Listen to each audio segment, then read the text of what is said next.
So my video just got interrupted because I got called for a delivery.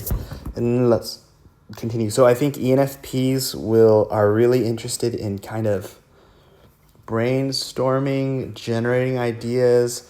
So there's no need to think and then act. They prefer to get as many ideas on the table, see things from as many different ways as possible, versus the ESFP would be really focused on how do I start getting good experiences now?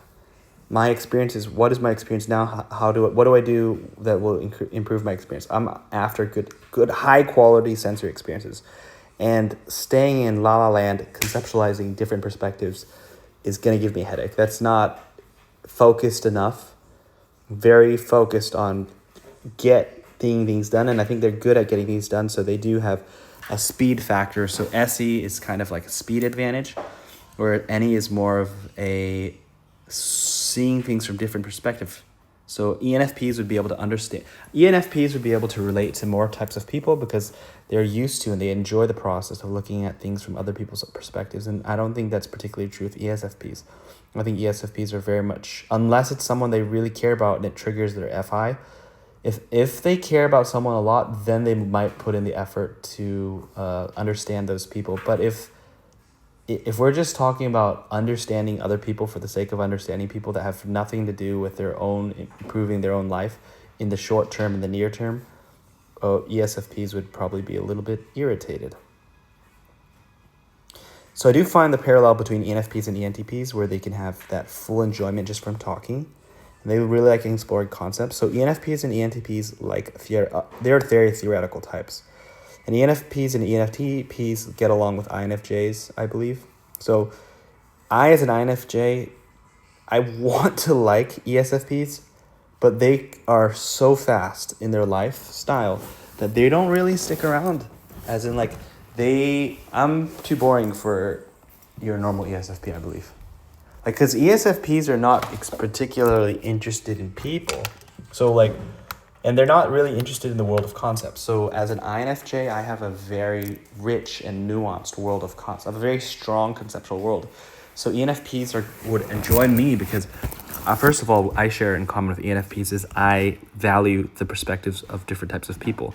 I'm trying to help huge groups of people work together. I want to be a connector, a super connector that connects different types of people, different cultures, different languages. And so I and ENFPs, we value the different perspectives, whereas an ESFP is valuing their own perspective. FI in the second position is higher than FI for the ENFP.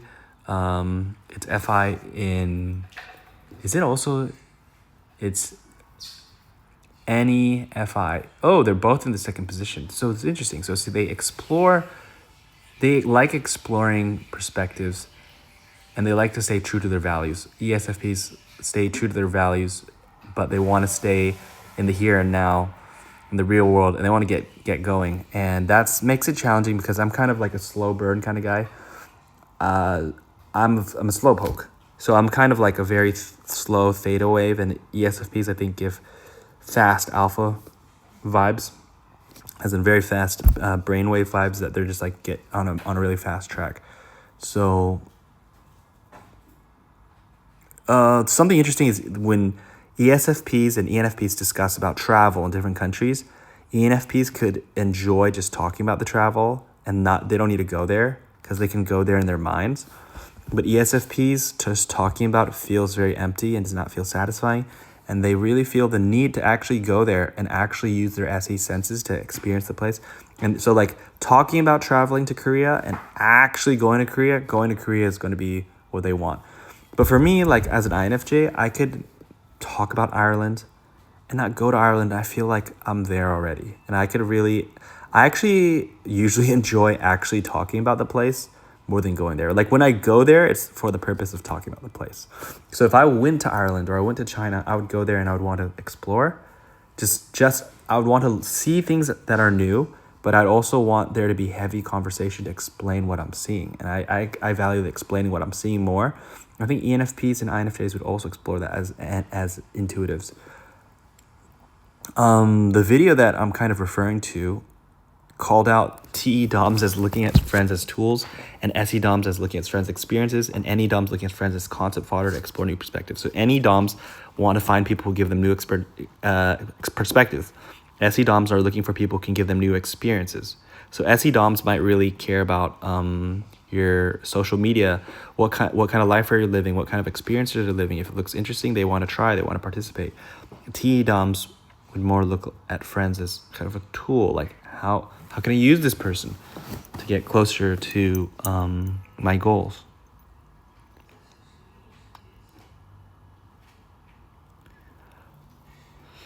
So this part is, I was shocked as an INFJ to hear the ESFPs is, when they're at a party, they like to go around, they like to catch up, some small talk, 5-minute catch-up sessions, but they want to do it with many people. If the conversation really triggers the FI, then they really want it all in on the 2-hour talk. But that's rare. They far more prefer the talking to a lot of people at a very shallow level, because that allows speed and that allows more experiences. You can experience more, you can connect more.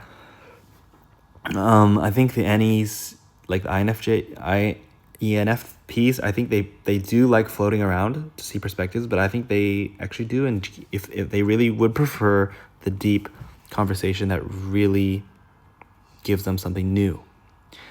Something also interesting between INFJ versus the ESFP is when the ESFP goes into that social party environment, it seems actually their SE is temporarily desactivated because there's so much sense stimulation.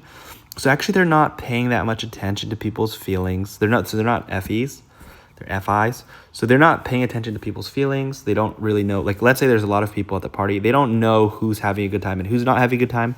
They're not really paying attention to people's body language actually that much because it's so stimulating. They're just enjoying and having fun. And so if people are awkward, they don't know because like their SE, their ability to like understand what's going on in the group situation is kind of deactivated. They're just having a good time. So when they go in the group, they have a good time and they're not overstimulated.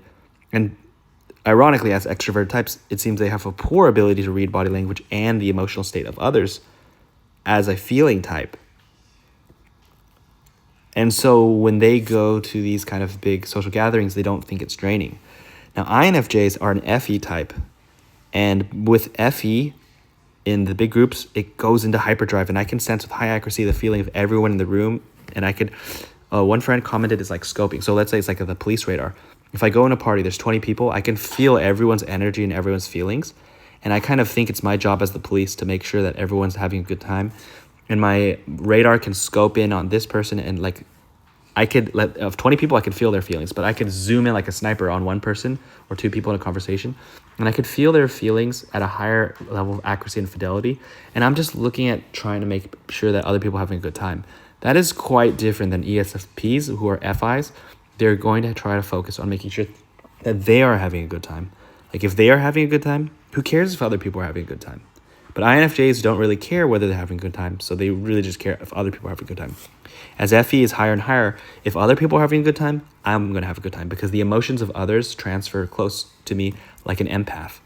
So the feelings of others become my feelings, whereas the feelings of others do not become the feelings of others for ESFPs or ENFPs, to my understanding. I'm going to skip this.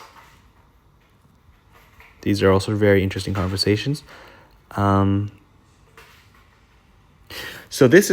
So why I'm so interested in this, because I'm so confused whether my girlfriend is an ESFP or if she's an ENFP.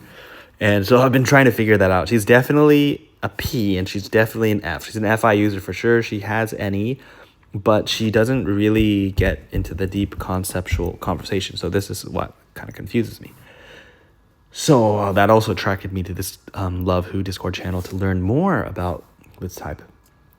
So I did notice ENFPs like to try on ideas like clothes. And it's like, instead of finding one path, one monk path, and trying to live that one path the whole life and feel like I've lived the right path, I think ENFPs would like to live 20 to 100 lives or more as different persons before they die. Like that means today I'm an atheist, tomorrow I'm a Buddhist. I asked my girlfriend, are you willing to be a Christian for me? Because I'm a Christian. And she said yes. And she also said, like, I could become a Christian and then I could not be. He can become one and then leave, and then become one again and become something else. So she just really believes she can just become anything she wants. So she doesn't feel like, oh, I became a Christian, that means that I cannot unbecome a Christian. So it's very easy for her to try on something. For example, I could not become an atheist and then easily not become an atheist. I take a lot of research, a lot of time to become something. Versus she's really like, you know what, let's go, let's try something. When I mentioned about podcasting with my girlfriend, she was like, oh, let's do a podcast and let's pretend we don't know each other. So she's really interested in acting and role playing and trying out new things and becoming different things. I think this is kind of cool because it's not how my brain operates. So I have been trying. So recently I've been buying a lot of things, online shopping, and I'm trying, you know what? I've already lived my life as me. I want to try being other stuff too. So ENFPs do influence me, this idea that, wait, I don't need to just be this one way. I could try this. Like, for example, my luggage space is so limited, so I don't know what to do. So I'm thinking about, like, I like a lot of different colors, but if I have clothes of all different colors, they don't match. So I'm thinking, how can I have my colors to fit in this small space? Like I want my clothes to have a color coding, but I want them to fit in my luggage. And so that limits the color palette. So I think, oh, I need to choose colors. I need to choose pink and black or something like that. Which is true. I bought like a lot of pink things, pink luggages and stuff like that. But the thing is, like, what if pink doesn't look good with pink or black? I'm so worried. What if this doesn't look good with this? So I don't even know what to buy. But I think the ENFP is who cares? Just try this, try that, try this, and see what works.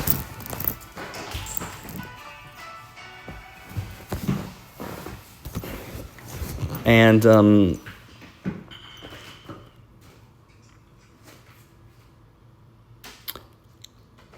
I think it's also very interesting because my